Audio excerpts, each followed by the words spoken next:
Morning. I want to welcome all of you who are not from California to warm and sunny Southern California. And I have to let you in on a secret. One of the reasons we stay warm is we kind of light little fires around to keep you warm and toasty. California is the only place I'm aware of where we have so many. I know some of you emailed me and were concerned, but we have so many fires that are actually named. So there's the Thomas Fire, there's the Rye Fire. But don't be alarmed, we're far from all the active fires, so you're safe and sound. The air quality, as you know, has been great. So relax and enjoy. And I think if you're not from California, it's a pretty legitimate concern, but don't worry, all right? So again, welcome back. We had an amazing meeting last year at our inaugural meeting, and really, really excited already based on yesterday's workshops. I know some of you had a chance to go to the workshops yesterday. And one of the things about this meeting that is perhaps already an early takeaway is artificial intelligence in medicine and healthcare is not just about deep learning. With all due respect to our deep learning crowd here, it's a phenomenal expansion of artificial intelligence, but it's many, many elements in artificial intelligence that makes, I think, AI in healthcare and medicine so tremendously exciting right now. We're happy to say that I was thinking a lofty expectation for this meeting was going to be around 450 to 500 people. We're well over 500. We're about close to 550 and still registering. So let's give everyone an applause for making this amazing audience. And what's also important is that we're international.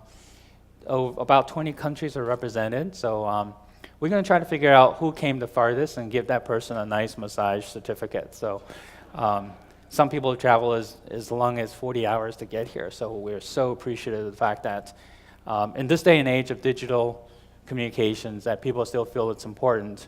I think another takeaway quickly is the human-human aspect is still really critical in driving this agenda.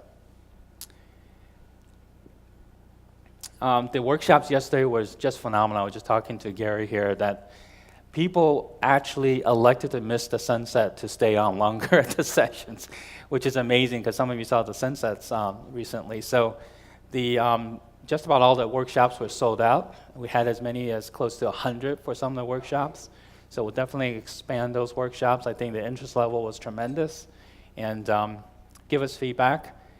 And first off, before we launch into the meeting, really want to say a very, very special thank you to the Sharon Disney Lund Foundation and the board members and Michelle Lund for really giving me the resources to launch meetings like this, and I think we exceeded even our expectations that this is international and big like this. So can we have a round of applause for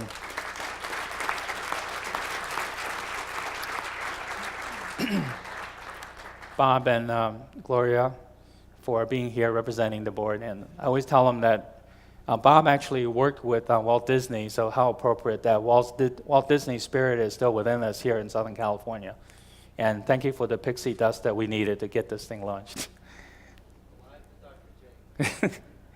And Tata Communications came in really big for us this year, and Mike is representing their group, and they're here. So thank you so much for coming in and basically sponsoring the entire workshops and the abstracts. And as you know, the tradition of this meeting is to provide an educational grant for every single accepted abstract. It's a lot of resources to be able to do that. And I want to thank Tata for helping us with that. Thank you. And then the list of sponsors, thankfully, are growing. So these are not just sponsors and partners, but I think they maintain communication with us throughout the year, become colleagues and friends as well. So we're really glad to have all these friends and allies for this amazing journey. These are our startups. So we have an exciting Shark Tank-like event tonight that you can go to. Please visit the startups, give them encouragement to survive this ecosystem that's growing, but it's still very, very challenging. And these are amazing people that are venturing into the space. And then, believe it or not, we have over 15 media partners. So you're going to be starting to hear about this meeting and all the side meetings as well through the media. I think NBC is going to be coming in, and as well as PC Magazine, which I think for a data geek, it's a real honor to be considered in PC Magazine. I think some of our guests have already been on that magazine, but certainly we're going to, the revolution here in embracing AI in healthcare and medicine really needs a lot of partners, as you can see. And those of you, we're trying to be paperless as much as we can at this meeting. So everything that you need to have and know are on the app. And how many people here have already been on the app and are familiar with it? Okay, so most of you. So let me just highlight, the sections are obvious, but let me just highlight a few things. Do you remember the synopsis I wrote for all of us last year? It's doubled in size now. That's how fast this field is growing. So included in that ebook, we call it an ebook, is pretty much an update and review if you happen to be new in this area of AI in healthcare and medicine. There's also like a 350-word glossary in the back in case you want to look up words throughout the meeting. It's conveniently loaded onto the app as well as the website, so you can use that as a reference. That's going to be found under the Documents icon. And then the other exciting highlight from last year was, remember, we had an open discussion forum. It's a little bit of a liability depending on how well everyone's behaving, but we have an open forum where you can send in your questions, and the moderator sitting in my position here will be able to actually look at questions on the screen and pick and choose the questions or the comments to comment on. So we got a lot of positive feedback about that last year because it keeps the audience truly engaged without having to come up to the mic and ask a question. You can just type in whatever. Some of the comments are phenomenally funny and also very insightful, so we're going to keep that option open. And then as soon as we're done here with the session, Brett is going to review this section of the app, which is how to submit questions and respond to live polls. So that'll be a brief orientation. So a quick overview of the schedule. Today we open with this keynote session that's going to bring everyone up to speed very quickly on what's happening in AI today. The first session is going to focus on data because the data is literally, as you see in that pyramid, the foundation of really good AI in the future in medicine. So we need to work on that. The second session is going to go into cognitive computing. Some of you know that's a big part of IBM Watson, since that's getting a lot of media attention.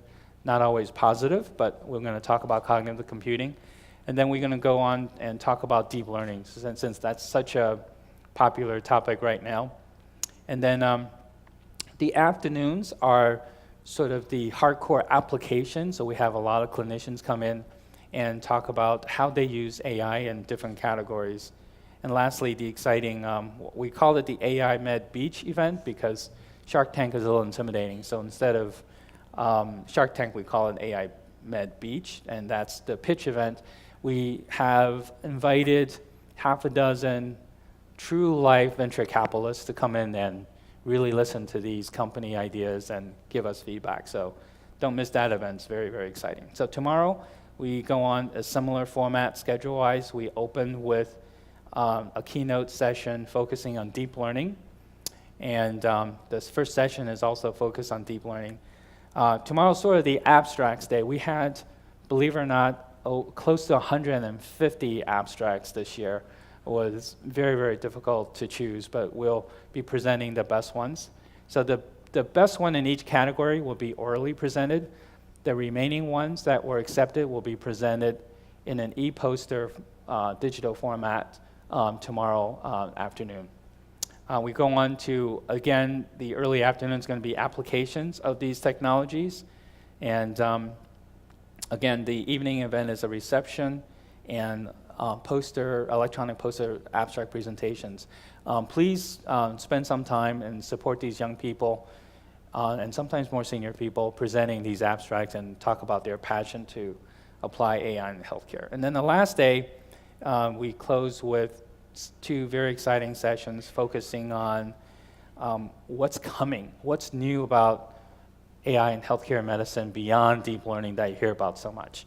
And then also a session that's going to focus on what are key issues like with FDA regulation, et cetera. So very, very exciting last day before we close. And does anyone know who this is? Why is this person famous now related to AI? Shout it out if you happen to know. There may even be a prize involved here. This is Taryn Southern, who was a singer who was innovative enough to approach an AI company, and you'll hear this song during our transition period. It's literally the world's first song composed by AI. So you'll have to tell me, well, maybe we'll have a survey or a poll question about whether or not you like the song enough that we should keep going in that, or no. So that's Taryn Southern. We salute her for being innovative. So this is our sort of perception of AI as the robot playing chess, but in fact, I think another major takeaway at this meeting is it should be an invisible new resource that we use. It's not going to be necessarily always visible like a robot. Unfortunately, even The Economist magazine often will portray artificial intelligence as something robotic or something hard and metal. Think of AI in the future as something that's soft and invisible rather than hard and metal. And you're starting to see trends in that. I probably read the MIT Technology Review more than the New England Journal of Medicine now, but it's starting to portray artificial intelligence as more of a resource and in an intellectual way. I think one of the confusions is what is AI, and we'll talk about that throughout the keynote as well. But roughly speaking, there are really three different categories of AI, and you'll hear other categorizations. One is assisted, so that means the machine is doing the work, it's repetitive work. An example of that is the indoor vacuum cleaner. How many people here actually have that? Okay, a few. Okay. And augmented intelligence, which is a main part of this meeting, is talking about machine learning. So computers doing algorithms and supporting clinical decisions. And lastly, what's exciting, and some of us will talk about also, is autonomous intelligence. So the autonomous driving car, for instance, is an example of that. And then what we eventually are going to see is this is sort of a graphical display of the different types of artificial intelligence. So we're sort of right here, right now, with machine learning going into obviously reinforcement learning. It's not a new concept, but eventually what I think the AI gurus and experts and advocates are really hoping is in our lifetime we'll achieve what's called general artificial intelligence, or really smart artificial intelligence that can basically take the place of humans making decisions, good or bad, and we'll talk about that too.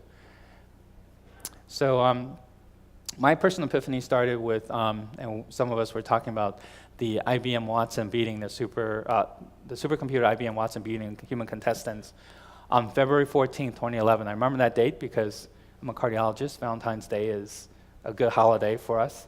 And also was a sign that artificial intelligence is here in a more robust way. And that was, some of you know, was literally the night I downloaded the application for the Stanford Biomedical Data Science and AI program and started a program. So it's a very special moment for me and for others as well.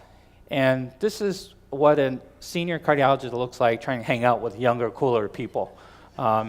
These are very humbling for a senior cardiologist to be hanging out with people a third to half of my age who are much smarter than I am in computer and data science. And yet there was a special friendship and special synergy. By the way, these are 3 reasons why I didn't get an A in that class in AI application radiology. So they were remarkably brilliant in programming and data science. So I always try to characterize different themes with a C word. I kind of got into that last year. Remember, it was convergence and convolution. So this year, speaking to some of our speakers, I thought of the word Cambrian, and some of the biologists in the group probably remember the Cambrian explosion, right? That was the period in prehistorically where within a very short time, maybe the substrate was perfect and you had all these phyla in the animal kingdom came about. So that's what this period reminds me right now in computer and data science. We have amazing amount of data. We have very powerful supercomputers that are even involved in deep learning. This is the DGX-1 from NVIDIA. And this is sort of going into deep learning and more. So you'll hear much more about AI than just deep learning, although deep learning is certainly getting a lot of respect right now. I think the other C word should be caution right now, because as things are exploding literally in this space, we need to have caution and not overhype AI, which people tend to do with modern technology. So some of you are familiar with this is the Gartner's Hype Cycle, just came out for 2017, so it's this year. And I'll magnify, sorry, I went way overboard with the graphics yesterday. So what's hot? So you can see literally deep learning is right at the peak of the hype cycle, so no wonder it's getting so much press. But it's also important for us, since we're involved in AI, to focus on things like IoT and brain-computer interface, quantum computing, that are coming down the road in terms of applying AI in data science. If you really look closely at the upstroke of this hype cycle, something that we're all interested in is the presence of artificial general intelligence at some point in the future as well. Again, pretty sure we'll see it in our lifetime, it's just a matter of when. And so you can see that data and our artificial intelligence is sort of the tsunami that's coming. We're in Southern California, so I guess it's a popular word. But and I thought I was being smart and kind of coined this as a data or AI tsunami, but these terms have already been taken when you Google.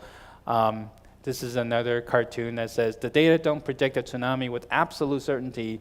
I still say we wait. And so that reminds me of some of the clinicians that are still not quite believers in big data and artificial intelligence and waiting to see what happens. So one of the best things about tsunamis is this is a close to a tsunami, is if you are an innovator, you can look at a tsunami as a really big wave rather than something destructive. So we're hoping that some or all of you will decide to ride this as a wave rather than worrying about the tsunami effects.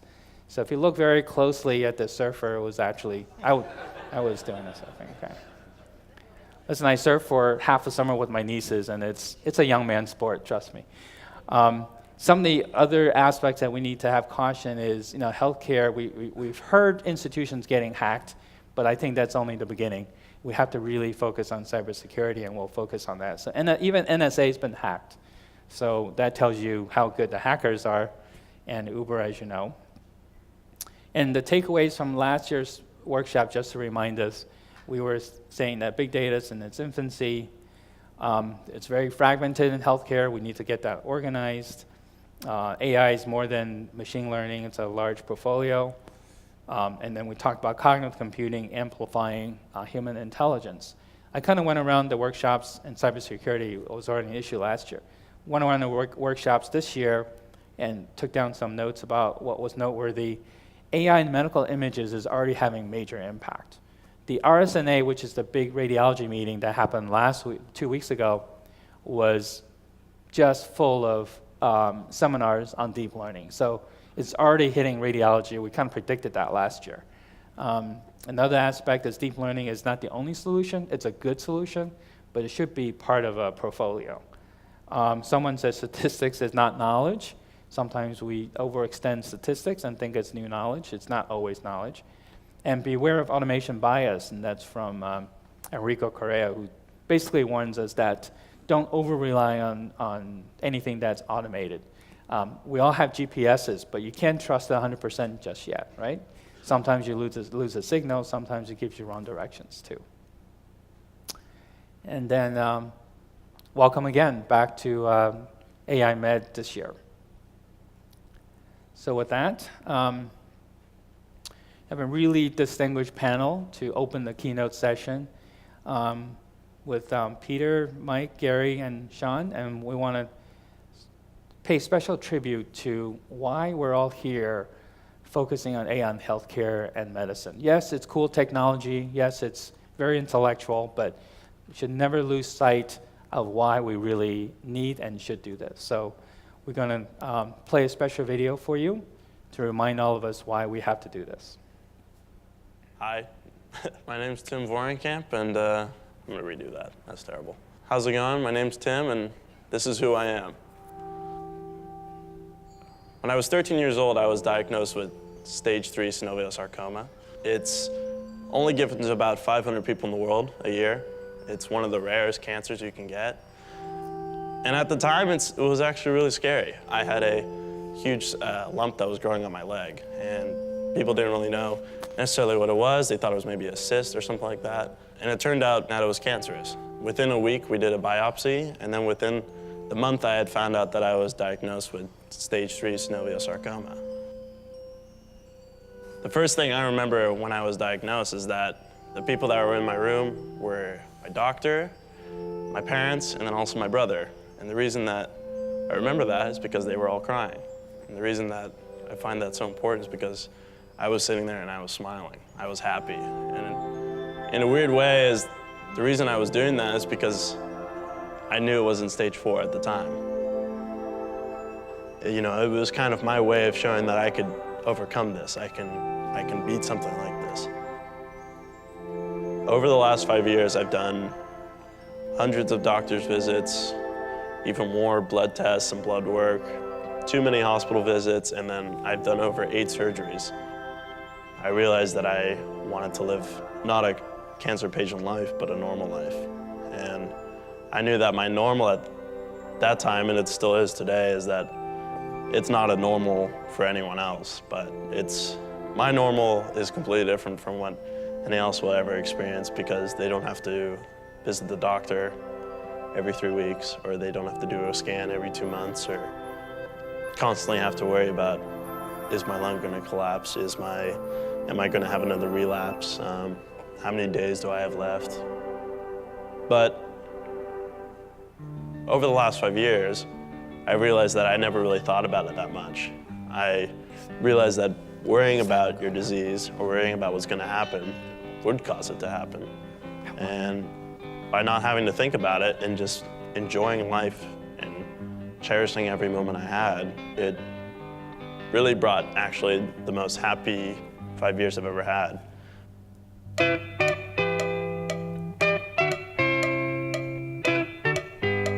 So something that people always told me daily and way too often was that I had an insane amount of courage to go through what I was doing. And that was really strange for me to realize, because it was kind of just me doing me. Battling cancer, you never lose. And you never will lose, even if one day the fight ends. When something like that happens, you never lose to it.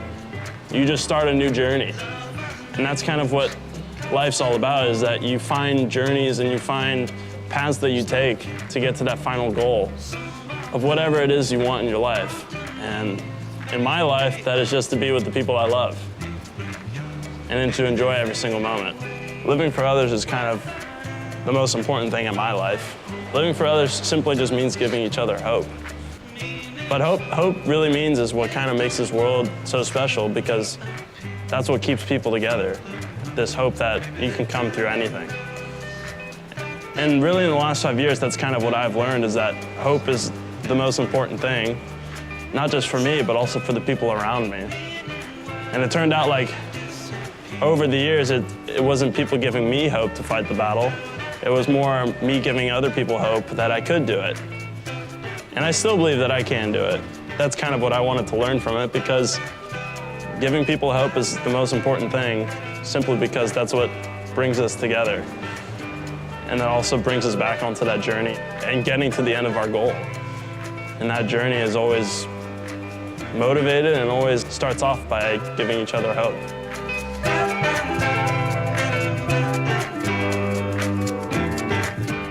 Never give up, even when all the odds are against you.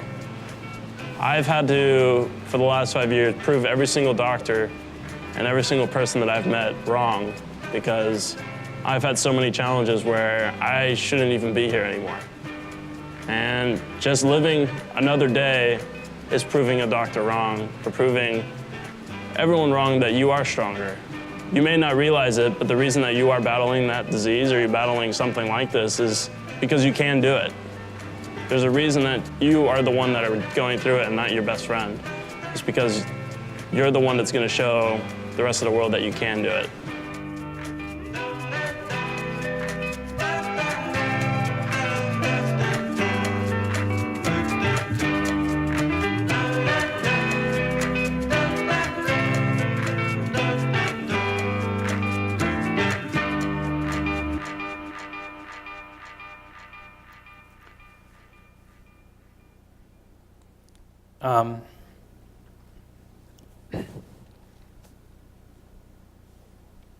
I think Peter's and Tim's story are particularly poignant for me because, first of all, I walked the same beaches. And we're all going to be patients someday. And we have family members that are patients. So we need this revolution in medicine.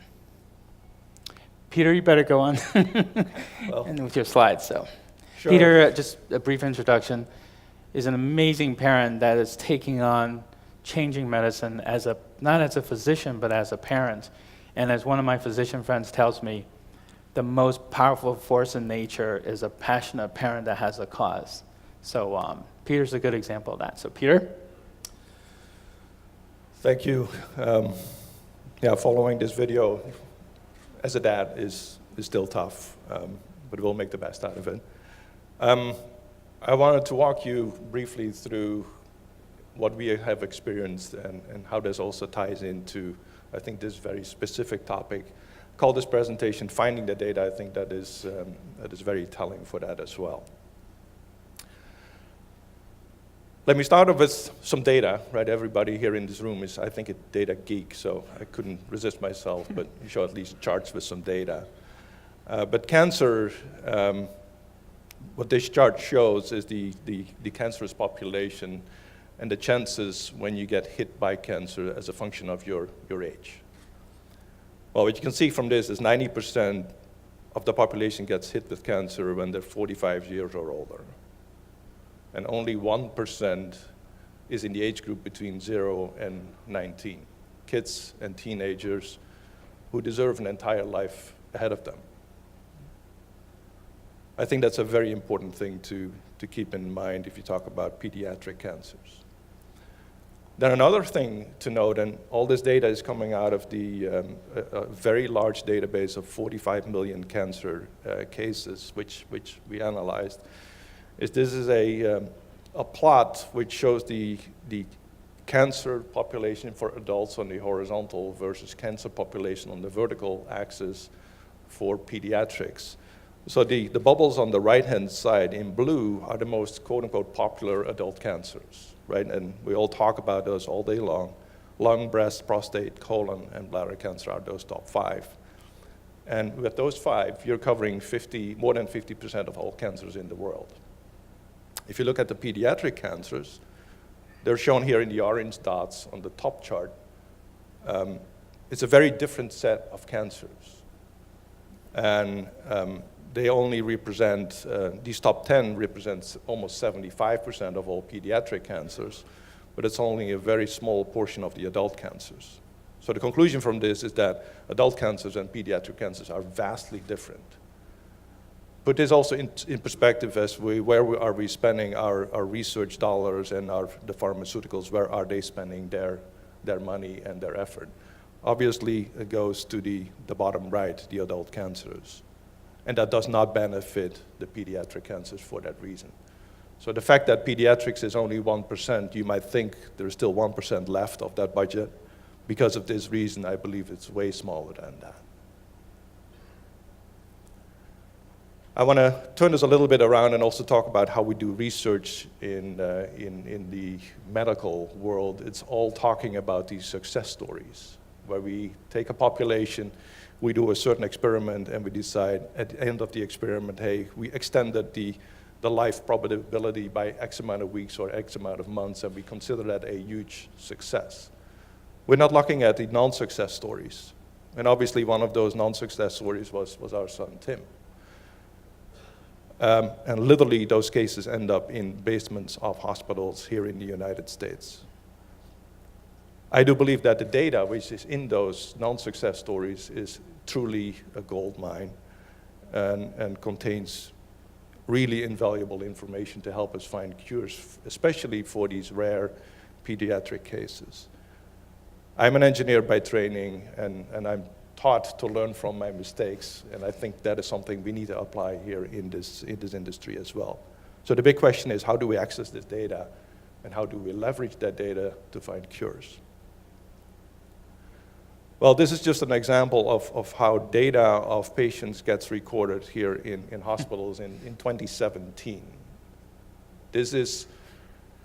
I asked for Tim's data, and I got a PDF of 1,000 pages, totally unstructured data. Some of it comes out of computer systems, some of it is scanned data, some of it is even handwritten notes. Well, with all the artificial intelligence in the world, there's not a whole lot you can make out of this, right? The other problem, this data is also unshareable, right? You cannot get this out of hospitals or leverage this.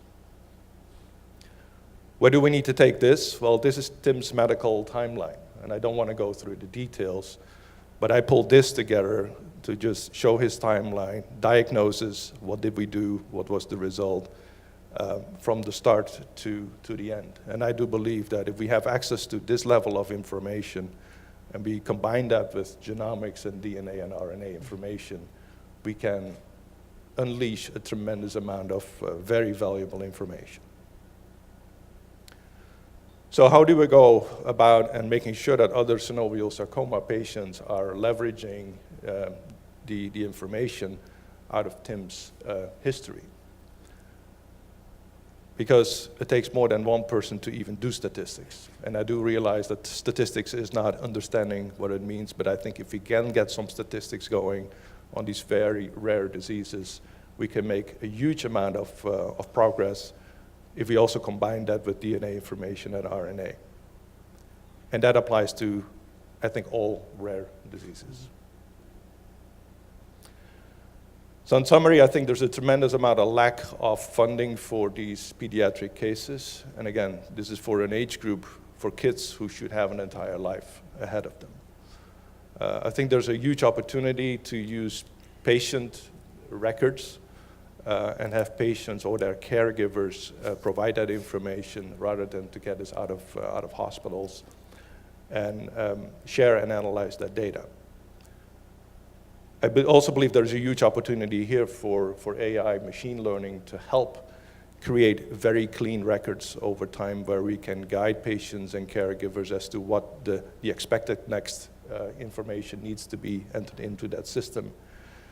And I want to call everybody here to action to help us find this tool set, build this tool set, and really make a step forward in finding a cure for synovial cell sarcoma, as well as other rare pediatric cancers.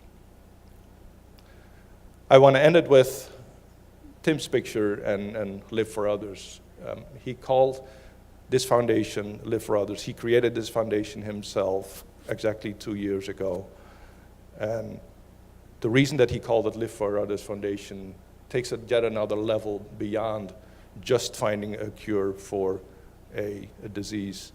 And I hope we can all take a little page out of his book and live a life like we live for others. Thank you.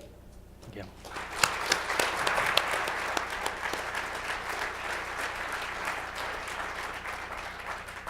Well, it's amazing, just an amazing story, and I hope when we look at the beautiful ocean and sunset today, we say a little prayer for Tim and his dad. So, and his mom is here too, so very honored to have you here. Mike, tell Hello. us about, thank you. Thank you. Tell us about how we can get this revolution started. Thank you. That great introduction. That's an amazingly moving and inspiring story, so thank you so much for sharing that. And actually, what that reminds me of is coming here yesterday, and Anthony, I have to thank you for bringing us, me and my team and Tata Communications, into your community. And it struck me yesterday, just what a group of smart people you've got here. And again, you're sort of on the tip of something You're obviously within healthcare and within AI. You've got a group of people that can really make a difference. And I applaud you for bringing this group together, and I thank you for allowing us to join in. So with that said, I'm Mike Galvin. I'm the VP of Innovation at Tata Communications. And I'm going to pose 2 questions.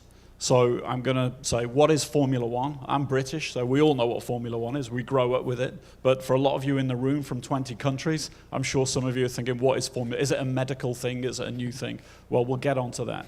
The second question is, what is a British bloke working for an Indian company doing in Los Angeles talking to you about motorsport? And I'm going to hopefully try and bring that together and put some relevance on it. So with that said, we're going to show you a quick video and give you some of the experience of Formula One. Wow, okay.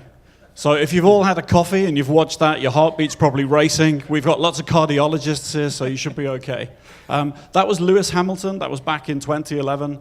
He recently won the World Championship for the 4th time. He's an amazing individual, could potentially be the best Formula One driver ever. And with our partnership, we're the connectivity partner for Formula One, and we're also a supplier to the Mercedes AMG team, which is where Lewis now drives. And so let me talk a little bit about Formula One and why it's relevant to us and our community. Started in 1950, and the thing about Formula One is it's a community and a sport that is absolutely bleeding with technology, innovation, and it lives on the edge of experimentation. And that's how they run what they do. And it's a fascinating community to be involved with, and we're delighted to be involved with them. And so when you think about that, and you try and apply that, you've got these drivers and these racing teams, and they are moving at speed and having to make decisions instantly. And they're very much like the doctors and the nursing staff that you've got. They're the heroes. They're the people out there actually doing it and living it on the edge. And then you have the management people. You've got the Formula One management teams. You've got the racing teams themselves, and you've got the rules and the regulations. And you have a lot of that as well. You have your hospital managers, and you have your rules and your regulations. So that's comparable too. Then you've got hospitals and circuits. That's the theater, the place where we all go, the place where we go and do the thing that we do. And that's relevant. And then last but absolutely not least, and probably the most important, we got the fans and we've got patients. They're the people that we serve. They're the people that we want to put a smile on their face. And they're the people that we want them to come back again and again. And so we have to listen to them, and we have to adapt what we do for that community. And actually, all of that has to come together as a community. And if we can do that and bring it together, you get something like Formula One. And so I'll tell you a little bit about what we do at Tata Communications and the challenge that we had. So we now live in a world of vast information, the tsunami of data, the tsunami of technology. And what that means is that everybody, all of us as individuals and every company out there is going through digital transformation. How is it affecting us as individuals and as companies? Well, actually, that's something that we're very good at. And so the challenge that we have, and if you understand Formula One and what happens in a season, is there are 21 races. So that means that every week we have to build a smart city in somewhere in the world, in a different country. And at the end of the race, we have to tear it down. We have to travel, go to a new country, and build another smart city. And we do that 21 times a year. And that's a huge challenge. But it works. So that's an advantage over the healthcare system. You have to do it so fast and so quickly and so many times. Yeah. We can actually keep the hospitals. We don't have to tear it down every time. Well, yeah. But so many great lessons we can learn from you guys. So if you take a quick look at a circuit and what's actually happening and how we use the services that we have as a company. So you've got the Formula One management team, and they're connecting and talking to each other, and they're in lots of different parts of the world. And then you have the teams, and there are usually about 10 teams with 2 cars each at a race, and they're doing their own communication, talking to themselves. Then we have the broadcasters. How are we going to get the speeds and the feeds and the TV out to everybody's the handsets, tablets, everything that people now watches that you're using to accept your media. And obviously the fans and the spectators and the things that we can do. Now at Tata we have networking, we have internet, and we have a content delivery network. And we put all of that together, and all of that's global as well. So we're a great fit to work with the Formula One community. Now let's talk a little bit about data and what happens in a race. These cars have over 300 sensors on them. And they are sensors about everything that's happening live to the car and also to the driver, the guy that's actually moving the steering wheel over 3,000 times in a race. And if you look at the steering wheel, it's like a game handset on steroids. This thing has over 200 settings on it. And the driver is constantly assessing that information and making instant decisions. And all of that data, and they reckon there's about 3.5 terabits of data in a race weekend per car. And that's a huge, huge amount of data. What happens is that the pit crew gets that data off the car and off the driver to make decisions.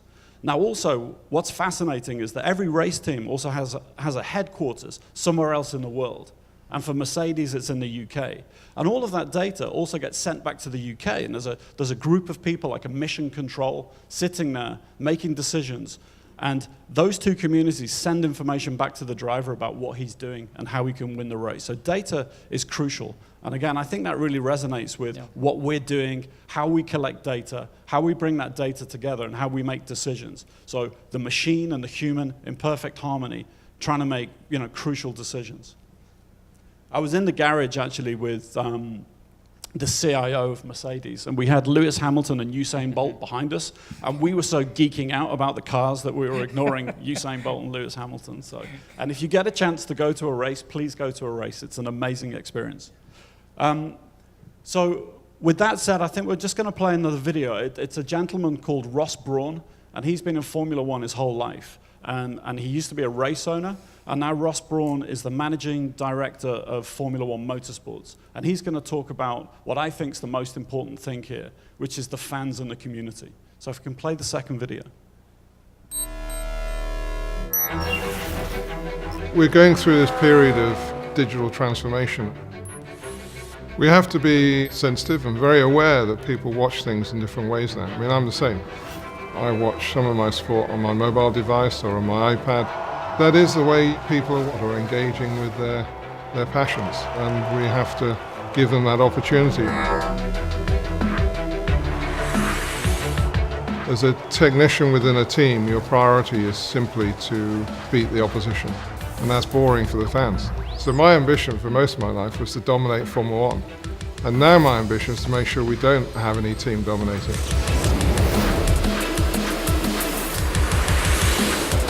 Formula One is the most technically advanced sport in the world, and we've barely scratched the surface of using all of that information.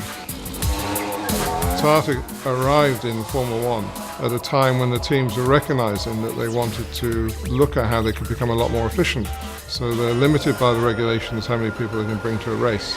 But then there's a whole organization back at the factory which is supporting the race. And all that information has to be going live, back and forward, for it to be effective.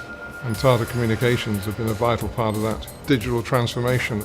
We've got all the broadcasting information at the track, and that's also fed back into our centre at Biggin Hill. So the people at Biggin Hill can control the cameras on the track. I think one of the great opportunities in Formula One is to be bi-directional in the way we put the information out there and then we get the response from the fans. So the Connectivity Innovation Prize has been a really great initiative over the past few years, engaging the fans in the way it does. And they come up with some fantastic ideas. Again, it's this digital transformation, feedback back and forward. I think all of that information, all of that data creates fantastic opportunity in the fan engagement and the entertainment and the way we can portray Formula One. Just wonderful opportunity.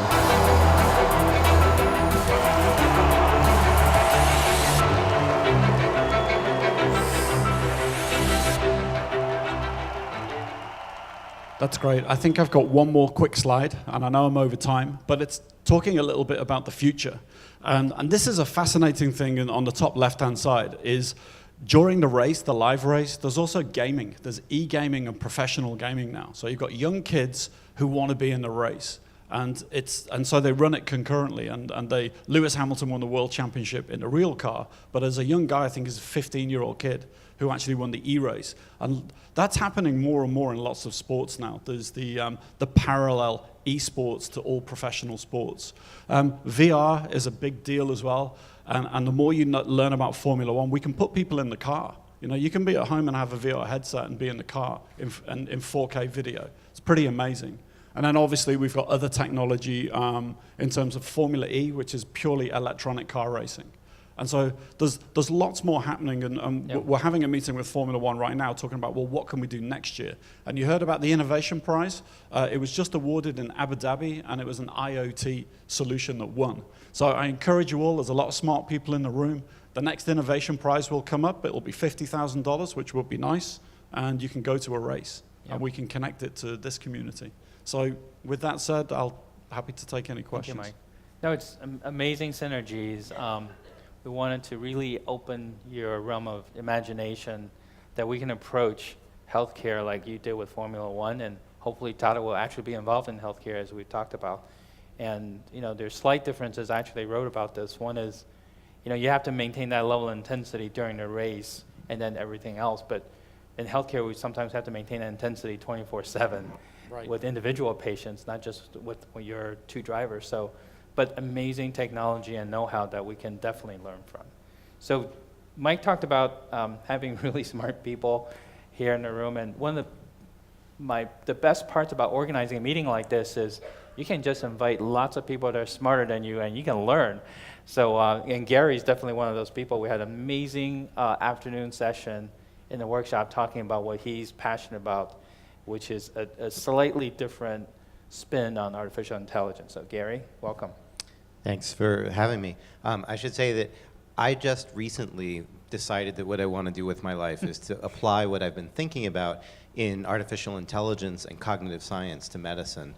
And more or less at the last minute, I wrote to Anthony and said, do you think you could squeeze me into the conference? And he's like, great, you can talk at the beginning and the end, you can do a workshop. So Anthony put me to work, and I hope that I'll get a chance to learn something here. So I'm happy to teach you guys what I know about AI. I'm trying to figure out what are the problems in medicine that we can actually approach now and later. I'll say a little bit about that. But I'm very much here to learn, even though I don't know much about medicine. So the title is called, What Kind of Intelligence Do We Need for Medicine? If you look me up on the web, you'll see sometimes I'm called an AI contrarian. And what that means, I guess, is that I'm pretty skeptical of hype. I think that there are limits to what we know about AI right now, and some of what we know in AI is useful now, and some of it's not. And I've been trying to figure out the parameters of the possible and the impossible kind of now and in the future. So I can't see too many of you, but a show of hands, how many people have heard of AlphaGo? Most of you, it looks like. So AlphaGo, and there's actually a series of programs that have come out of DeepMind, have won the world championship in Go and then gotten even better at that. And then last week, I don't know how many of you saw one in chess as well, so a new version. For the geeks in the crowd, I took to calling them the Alpha Star series of programs. I was actually just up at the Neural Information Processing Systems Conference, the big neural networks conference, and had a little bit of a debate with Demis Hassabis, who has led the AlphaGo system. And we talked a little bit about what it means. And I was a little bit negative. So it's true that AlphaGo is, by far the best game-playing machine that we've ever had. The question is, what does that do for us, and what can we learn from that? So one of the debates was about innateness, what's built into the mind, what might need to be built into the machine, and maybe we could talk about that in the discussion. But for now, let me just kind of make a distinction here between Go and life. So at the top, by the way, is in the top right, it's in very small pictures, is my daughter, and I'll talk in a minute about what she's doing in those little snapshots. So Go and life share certain things. Go is an incredibly complicated game. Most of us wouldn't be able to play anywhere near as well as the machine. But there's also a lot of differences. So Go is something where you have perfect information about the board state. If you look at the board, you know everything you need to know, that plus your history of playing the game. but you have everything you need to know. A lot of times in real life, we don't have all of the information. We're making guesses on the basis of partial information. In Go, you can perfectly simulate what's going on. So you can say, well, if I go there, my opponent only has these 300 choices, and this one makes sense, and this one doesn't, and maybe my opponent will do this, and I'll explore that, and that's it. That's all there is. And you can figure out exactly what happens if my opponent goes there. This is almost never the case in real life, that you can perfectly simulate, like you could write a computer program and say, what's going to happen now? So like I could try to figure out the effect of my words on you. Maybe I'm trying to persuade you to give me money or to like me or whatever it is that I'm trying to do. And I could try model in my head 10 different ways of saying something. But I'm never going to be able to perfectly simulate that and get ground truth and fact about what the outcome is going to be. And in Go, essentially you can get unlimited data. So what you can do is you can keep playing over and over again. You use a technique that was actually invented in, I guess, the 60s by Arthur Samuels for checkers, which is you have the machine play itself over and over again. And that was critical for AlphaGo's success. Google used a large part of its cluster, I don't know how large a part, but a massive amount of computation to just play over and over again. If we're talking about something like a rare pediatric cancer, we can't do the simulations and we can't get unlimited data. We may have 500 cases a year, and that's not very much compared to the billions of data points that we have for Go. And then all that matters is the board state, nothing else. So I don't need to know anything about politics, for example, or how the healthcare system works in order to play Go. I don't need to know about billing codes. I don't need to know what Trump is going to do today. I don't need to know any of that. Right? But if you're talking about a lot of things in real life, there's a lot of interdependency. So the problems are much more open-ended. So part of the debate we had was, well, you can play Go with a relatively little amount of stuff built in. But whether that's true for life or not, we don't know. The example I had of my daughter in the top right is, I'm sorry that it's small and a little bit hard to see, but she's climbing through a chair. And she did this not by using 1 million trials, but by using 2. This is actually, I should say, these photos are historical reenactment, so to speak. The first time she did it, and I didn't have the presence of mind to whip out my camera, but we went back to the Whole Foods in Vancouver where it took place, and I said, can you show me what you did last week? And she did, and I videoed it, or took pictures a second time. So what's interesting about what she was doing is she invented a goal for herself. Right? In Go, we already know what the goal is, like capture the most territory. She decided, I wonder if I can squeeze through the chair. And then she used what some people would call unsupervised learning, except that in AI, we have no idea how to do this kind of unsupervised learning. And it was kind of a problem-solving thing. And like she got stuck. I don't know if you can see that in the set that I have here. Like her arm couldn't quite fit through. And so she's like, I wonder what I can do to get through. She used what I would call an intuitive model of physics, an intuitive model of her own body. She took pretty rich understanding of the world in order to do this and didn't need a lot of feedback, modest amounts of data per task.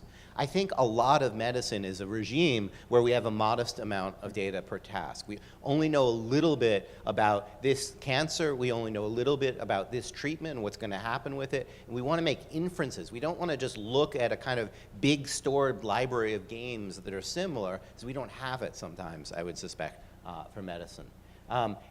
This is showing how weak the techniques in AlphaGo really are. This is something we did in my last company, Geometric Intelligence. We didn't publish it, but on the left, we trained the Atari game system that DeepMind made that is famous, and the spaceship flies between the pylons, and it looks as if it's learned. But there's none of what a cognitive psychologist would call transfer. So learning in one domain is not good enough to get the system to work in another domain. So all we did, the other domain's not even that different, we just moved the pylons around, and you see that, I don't know if I can show the video again, but you probably got the idea. You can see that the system kept crashing. So the naive interpretation is, wow, look, the system has learned from 3D graphics how to fly between pylons. It's a great pilot. It only needed 3 hours of practice. Isn't this terrific? But you change the situation even a little bit, and you realize it didn't really learn what a pylon is. It didn't really learn what it means to fly through an obstacle. What it learned was very superficial. And in Go, where you can get enough data, that superficial thing might work. But if you're talking about pediatric cancer and your son is a little bit different from somebody else's, then maybe the algorithms that are this superficial aren't really going to tell you anything. So the way I like to think about it is for human intelligence, for natural intelligence, I don't want to pick exclusively on humans. Could be crow intelligence, animal intelligence in general. There are a lot of things that go into it. So there's perception, that's like what you see. There's common sense, there's planning, there's analogy, there's reasoning, and of course for us humans, language is really important. All we have really figured out in AI right now, if we're really honest with each other, is perception. And we haven't even figured out all of perception. I think I might have an illustration of that in a second. For those who know something about the brain, we've basically figured out what Brodmann would call Area 17, or we could call V1, or primary visual cortex. Why we have all these names for it, I don't know. But it's that one little part in the back of the brain. That's what we figured out, the part of the brain that figures out things like textures and stuff like that. We have not figured out how most of the rest of the brain works, and correspondingly, that's kind of a claim about neuroscience, we haven't figured out how to do AI that corresponds to the rest of the brain. So I had a couple pictures here to show, even in perception, things are pretty limited. So a deep learning system might tell you on the left that there's a horse, but it's not going to tell you that there's really something pretty unusual about this picture, right? I'll leave it to you to figure out what's unusual about the picture. And then, of course, we want to do inference, so we want to be able to combine what we see with other information. So it's a little bit morbid here, I'm sorry, but you know, we're picking a mortality outcome, I suppose. I just saw a great chart about seeing people's destiny. You can guess this person's destiny and what is likely to cause their demise just by seeing a cartoon, a picture, and putting together some words. So I want to talk about two paradigms in the minute that I have left. One paradigm that is taking off and absolutely should take off is a kind of big data paradigm that Atul Butte was talking about the other day at this conference that I was at. I'm sorry that it's sort of slanted or whatever. I couldn't get a head-on view of the picture, but he's figuring out, given type 2 diabetes patients and what medications do they get, empirically, let's look backwards and let's say, which of these things has worked and not, and let's combine it with blood tests and so forth and figure out, you know, does it make sense to do metformin plus this other thing in this context? And we should absolutely be doing it. Don't want to criticize it at all. But I also want to think about another paradigm that's sort of like the video game SimCity that I have on the right, which would be we simulate things in advance before they've even ever happened. So in SimCity, we can do this because we know all of the dynamics internally, how the city, I mean, the programmers do. What is his name? Will something or other, Will Wright and his team know everything that's going on in the system. So they know how the roads work, which is kind of like the vasculature, you know, the traffic system internally. And then they can make a system that you could think of it as predicts what's going on next.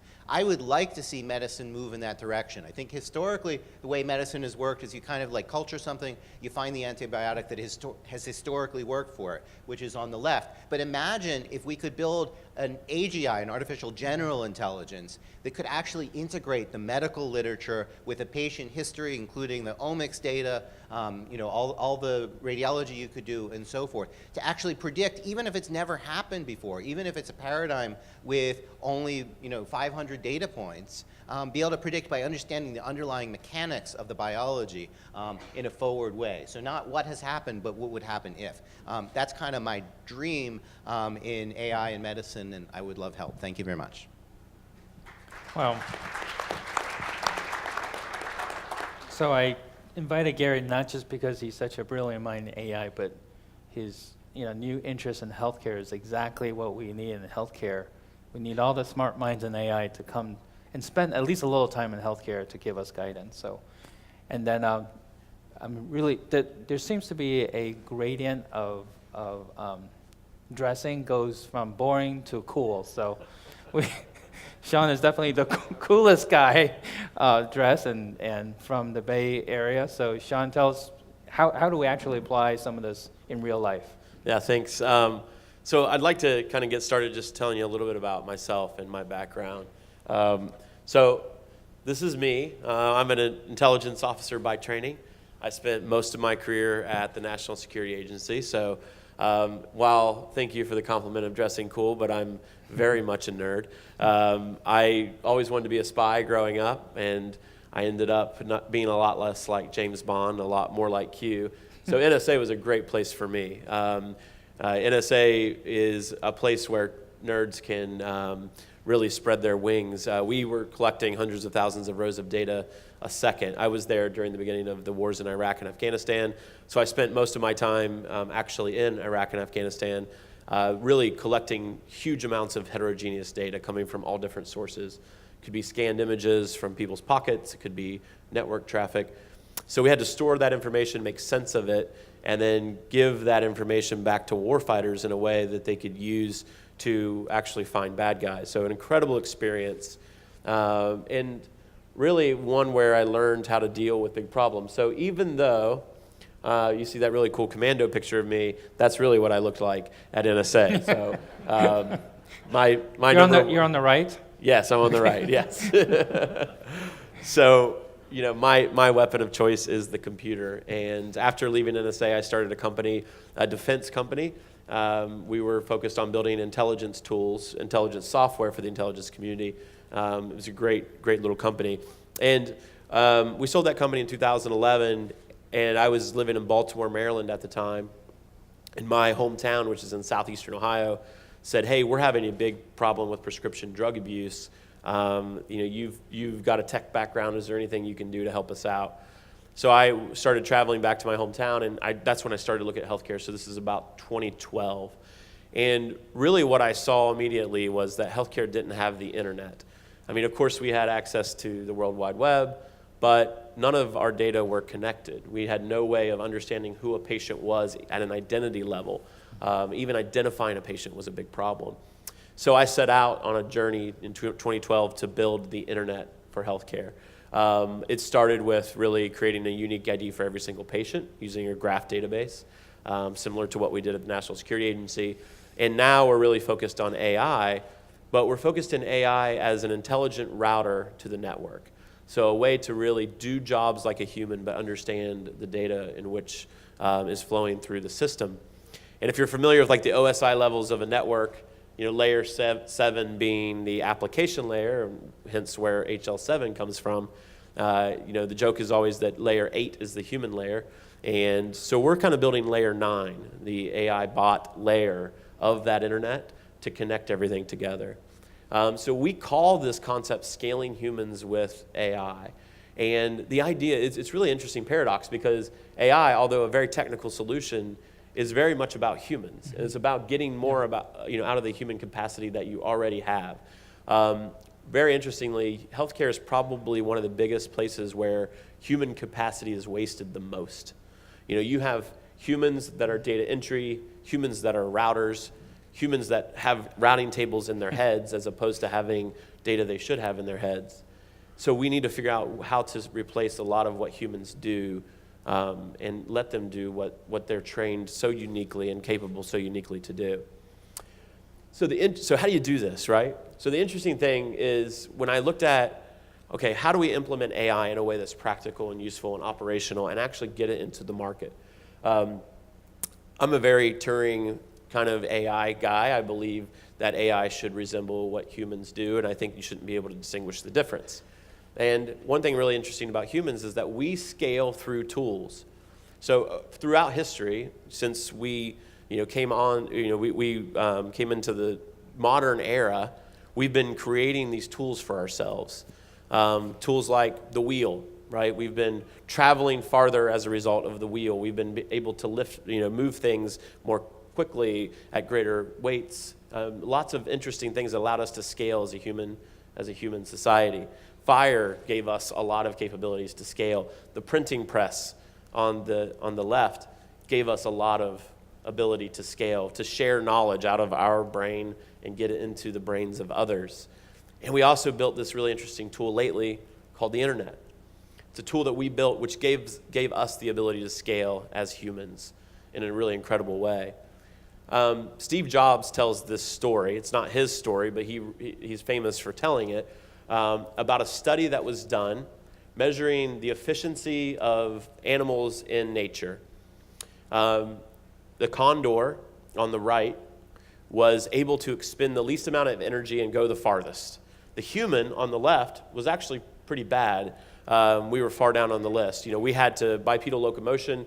We expended more energy than the condor, for example, to travel a shorter distance. However, when you gave the human a bicycle, we blew away any animal in the animal kingdom, which is pretty interesting, right? So humans were able to scale through this bicycle. Steve Jobs likes to end that in saying that the computer is the bicycle of the human mind, right? It allows us to accomplish so much more. What we believe is that software is the bicycle of AI, right? That's how our AI is going to go really quickly. So we believe in Turing. Like I said, we want our AI to be unable to be distinguished from a human. And if humans use tools to scale, then AI should use tools too.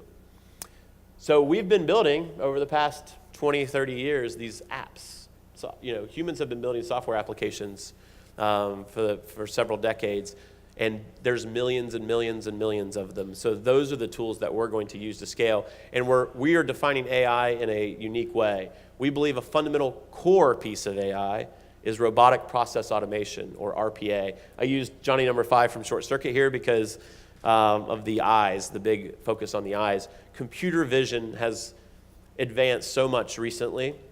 It's actually quite amazing, the ubiquity of computer vision. If you're on the kind of software side of things in AI, you may be familiar with Tesseract. Tesseract is an easy way to use computer vision and integrate it into whatever you're doing. But it's also relatively simple to start to create a convolutional neural net and train your own computer vision techniques.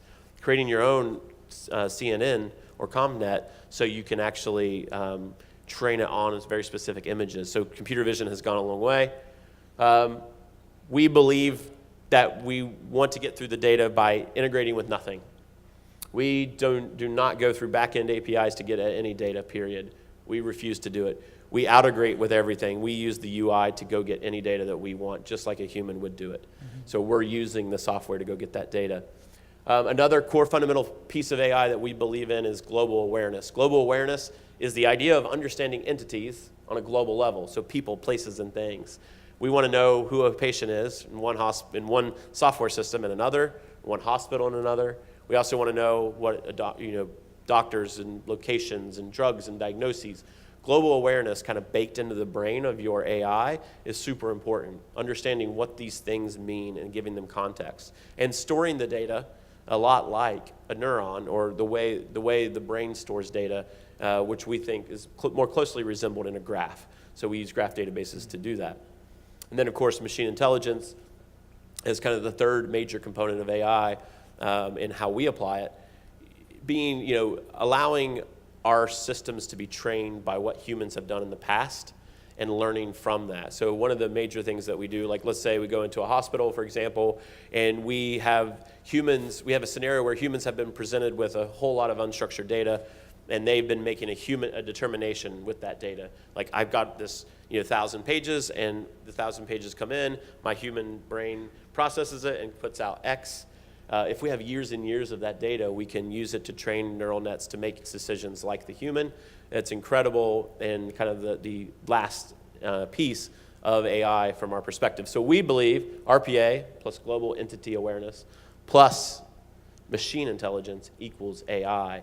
And we've been creating, we've created an AI bot called Olive that basically allows us to log into any computer system using that construct, any EMR, any system that you have, and it really pulls out the information and works like a human. So it's very, very interesting, and that's how we've applied it into the world. So we've applied it in well over 50 healthcare organizations, and Olive is working today doing some of these tasks that humans typically do.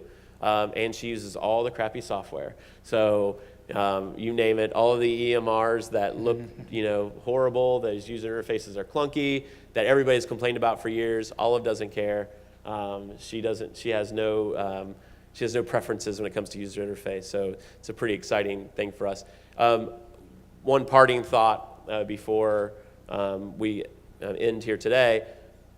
I really believe that we're in the mainframe as far as time goes with the AI. Like, we have these systems that are out there that we don't quite understand, that very few people have access to, that developers are able to develop on it, but it's not ubiquitous and it's not democratized yet. What we need is our personal computer moment, because ubiquity of AI in the hands of as many people as possible, as many hospitals as possible, as many bot developers as possible, as many neural net creators as possible, is what's going to get us to AGI. It's not by narrow deployment of AI, in the dynamic neural net and unsupervised world, it is the broad deployment of what we already understand today in the hands of millions of people. That's what's going to bring our future in AI. So thank you. Appreciate it. Great, Sean. So thank you. So as excited as we are about deep learning, and you'll hear a lot more about it today and tomorrow, it's kind of nice that this is formally the second year we've had this meeting. We're already thinking, leaping ahead and saying, okay, deep learning, it's hot right now, literally at the peak of the Gartner hype cycle, but we need to actually start thinking ahead and into the future because it's even more exciting in some ways. But so one of the things I learned, I think, throughout the years in school and thinking about AI is just how amazing the human brain really is. When you look at deep learning, say, okay, the first thought was, this is an amazing tool for medicine, and then you realize, oh, I think we need a lot more than this even. So what do you think about, how do we get to AGI in general, and because you all come from amazing perspectives, and what's going to prevent us from doing that in particularly healthcare? I'll start with you, Gary, since you kind of raised that dual paradigm concept.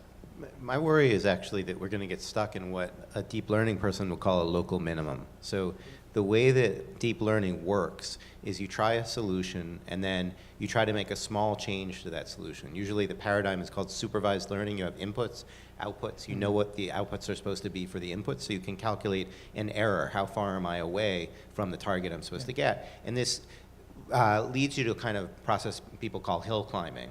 And you tend to take small steps, and you typically go down and get down to the bottom, but you could get down to the bottom of a valley rather than the bottom of the mountain. And the field itself is doing this. So we have these really seductive tools like deep learning. You don't need to know a lot to use them. You just really need a big data set. You often get good results, but maybe not great results. And I'm worried that the field is just going to stay there instead of saying, what else do we need? Why haven't we gotten to AGI, artificial general intelligence, after 60 years? And so I think it's possible people might get obsessed with these tools that are basically approximators that are good at perception. And that's probably going to work pretty well for radiology, let's say, but maybe not for the cognitive parts of radiology. We talked about it over email.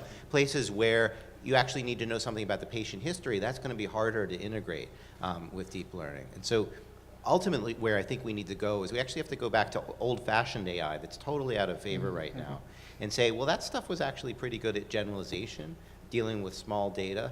It wasn't very good at learning. We need to take some of the strengths of deep learning, which is much better at learning efficiently, and combine it with some of these old tools that are a little bit out of favor right now. In fairness to the deep learning school, I don't want to dichotomize AI into deep learning and everything else because it's all kind of together. We should all just think of it as an ecosystem. But even the deep learning gurus are starting to think we have to do more than this. Jeff Hinton last week published something that will deal with how do you make deep learning more efficient by thinking about mimicking the brain, because the brain has amazing shortcuts. It doesn't look at massive amounts of data every single time the same way. So you're deeply mired in this, trying to figure this out. Do you, like Jeff Hinton's concept of what he calls a capsule or efficient way of looking at deep learning, are you thinking that's something you can actually apply? Yeah. I mean, I think the notion of taking some things from deep learning and applying it to kind of the old school of machine learning is really the right answer. Yeah. And I think it is more about, because we are absolutely doing that, like the capsule development inside of an organization with the data that are inside that organization. But that's not, again, it's not enough data to really propel ourselves towards AGI. And I think it really is about getting some kind of level of machine intelligence out as far reaching as possible. Mm-hmm. And once the proliferation of that happens, and there's, let's say, millions of bots or millions of programs that are doing some kind of machine intelligence, then it's about really good genetic algorithms. And I think I really think that genetic algorithms are the key to unlock all this. So a lot of what you were talking about with essentially the bots mutating on what their decision process is and figuring out whether or not the mutation gave better results than the original. But doing that at a scale of, 1 million bots across, billions of sets of data is the only way we'll really achieve that. So I think I probably more agree that it's not the minimize kind of capsule development. Yeah. It's more of the grow as wide as possible and then go a little bit deeper, maybe an inch deeper once you get wide first. So if you're wondering what we're talking about with Jeff Hinton Works, he's one of the, actually sort of been labeled as the father of at least deep learning. I actually covered this in the ebook, so you can read the details. But Mike, coming back to you and Formula One, amazing presentation in terms of what's involved. And sometimes you look at the sport, I watch Formula One, but clearly underappreciated what it takes, even in my imagination. So how do you convince, we're have an amazing audience here, and about 45% of you are clinicians. So, and some of you hearing about data and AI for the first time in terms of the extent that we can use this in healthcare. So how do you think you can bring that level of sophistication looking at data into healthcare? Yeah, I think it's quite interesting. And again, I'm sort of new to your community. And so just picking up on some of the signals that I see is one of them is collecting data sets. And it seems that you have lots of fragmented data sets. And I think what you're trying to do is to bring people together to collect bigger data sets, which seems to be important because you can then find anomalies and patterns in that. And I think one thing that Formula One does very, very well, even though you have Formula One racing, which essentially has all the cameras on the car, they own that, the FIA own all of that. Then you have the individual race teams and the cars, and they're doing both testing and racing, so they're collecting lots and lots of data about everything that's happening.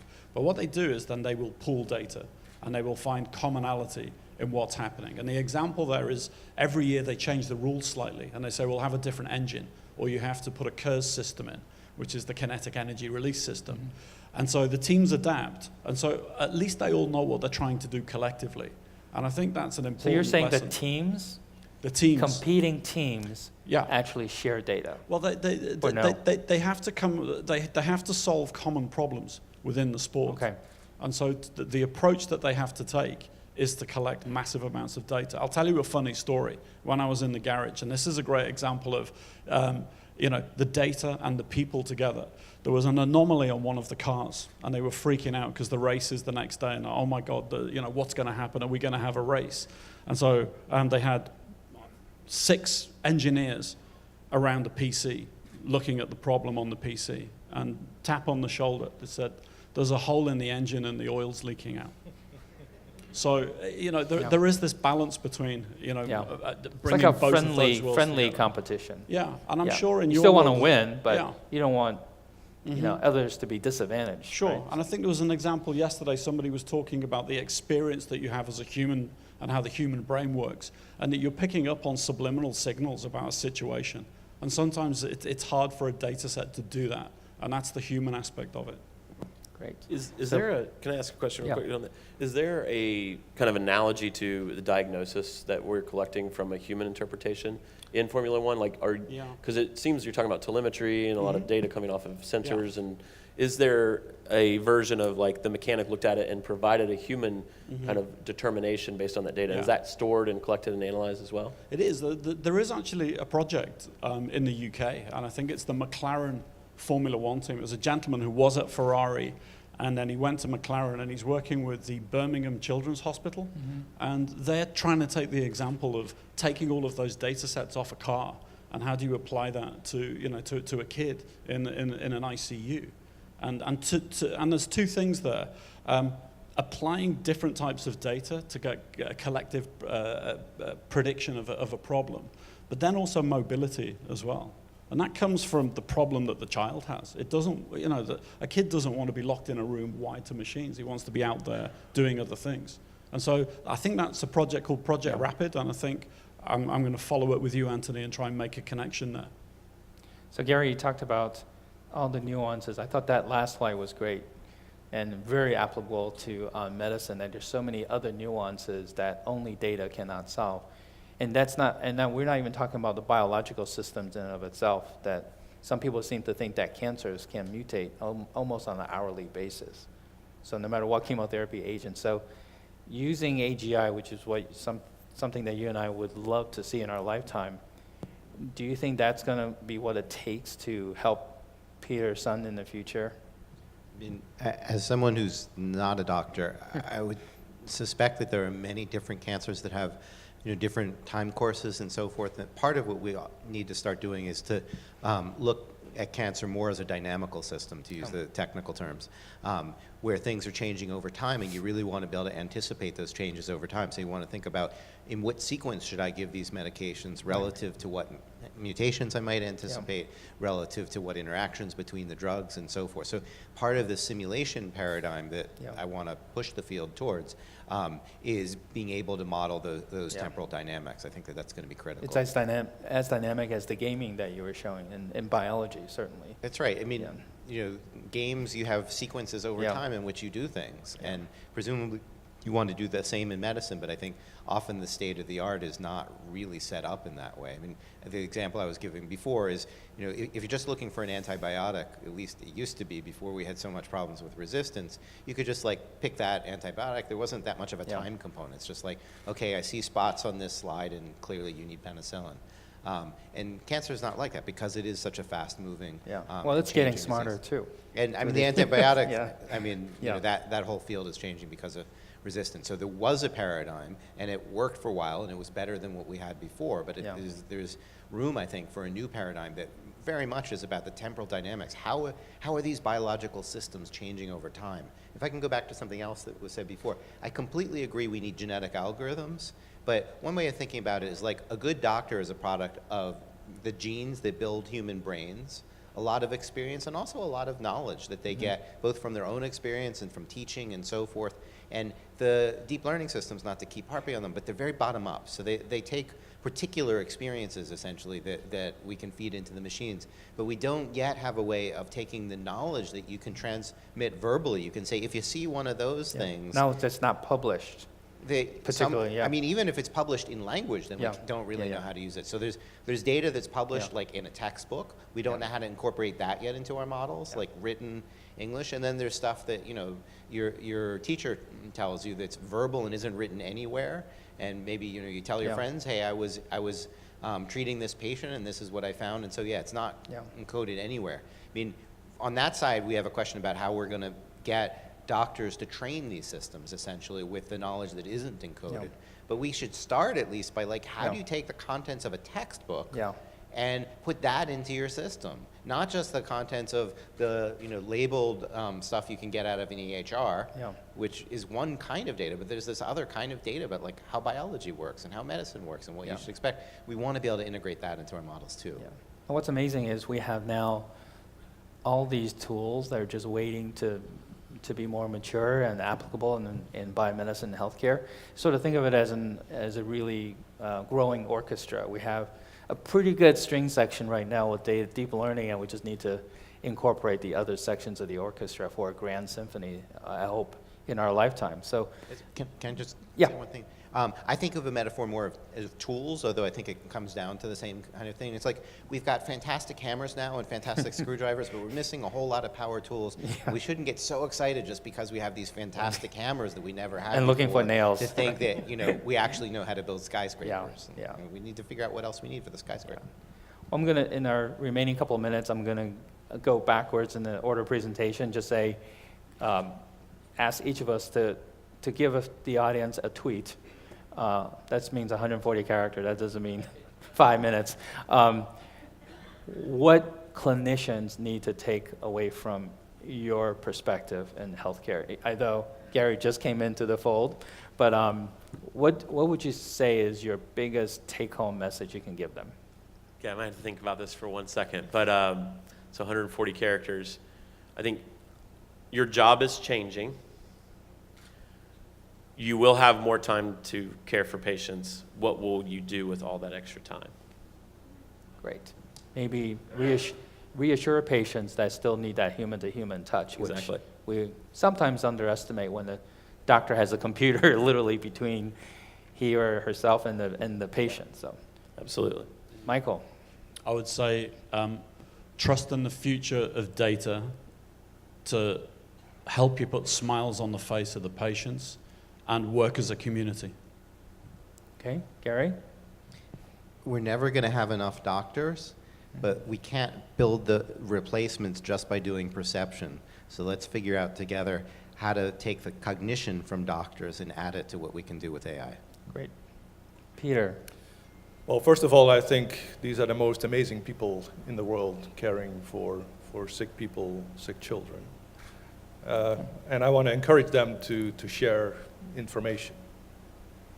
Do that, get out of your silos, share the information. It's not yours. It's there to help patients, and keep that front and center. I would say for all the, particularly the clinicians and someone, to keep a really open mind about this new paradigm and join all of this exciting revolution to transform for the better.